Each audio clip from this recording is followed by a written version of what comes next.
Activists from the campaign group Just Stop Oil are planning to protest outside Downing Street every day throughout October to, quote, demand an end to new oil and gas. The group is also advertising for people to sign up to, quote, take direct action, which will risk your arrest. Activists say they have already closed the Queen Elizabeth II bridge, the Dartford crossing, causing disruption to traffic, and they are halting traffic in other parts of London too. Well, our home and security editor, Mark White, is in West London for us. Thank you so much for joining us on the programme, Mark. What is the disruption like where you are? Well, the disruption here has been cleared now, but it's clear, in a very active phase of these protests where we are getting Just Stop Oil and Extinction Rebellion protests sporadically happening, really spontaneously happening, I should say, at least once, twice a day around the capital. As you mentioned in your introduction there, the Queen Elizabeth II bridge over the Dartford crossing, that is still blocked off to traffic as the two Extinction Rebellion protesters who went up onto that bridge yesterday are still up there and have not yet been talked down. Here this morning on the A4, though, it was blocked for a couple of hours as we're told by Just Stop Oil that 30 of their activists blocked the main A4 road, that arterial route into the heart of central London, blocking both carriageways. Of course, the police had to get here in numbers before they could move in and start removing the protesters. Some had glued themselves to the roadway. Others, of course, in addition to that, had locked on to each other. So all of that takes some time. But within 2 hours, they were removed. 26 arrests, according to the Metropolitan Police. Those 26 people have been taken off for processing. But what happens, I'm afraid, is the merry-go-round of arrest, process, release, and they're back out and they're continuing with these disruptive tactics.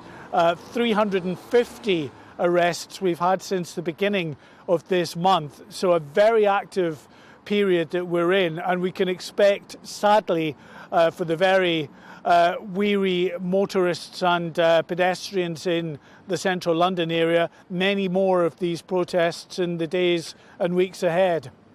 Now, Mark, we're looking at some pictures here. These are people with skulls on their T-shirts.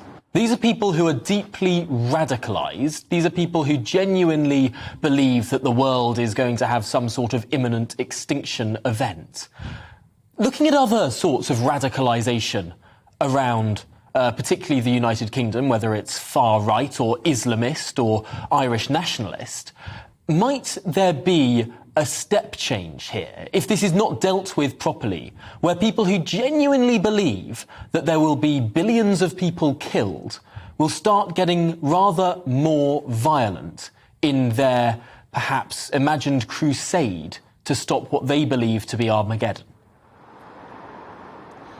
Well, certainly there's always a concern that the more anxious and desperate people who want to put over a certain message and a viewpoint, then they could resort to tactics that could, at the end of the day, have consequences that are far more serious. They're already serious if you're held up for hours at a time when you want to go about and do your business. It's disruptive at a time when we're facing economic difficulties in this country anyway. That's why the Home Secretary, Suella Braverman, has now decided to try again to get through tougher laws to try to clamp down on these disruptive protests. You remember, Tom, that under Priti Patel there was an attempt to introduce tougher sanctions against those who take part in protests that cause disruption and target critical national infrastructure. That was actually voted down in the Lords. Well, they're trying again, and today these amendments will be introduced in Parliament with a view this time, they hope, to getting through these these new stricter laws that may result in some cases in jail terms, and the government believes that that might be the only way of trying to dissuade people from carrying out this kind of direct action is to actually threaten them with the potential of a jail term if they carry out such disruptive protests.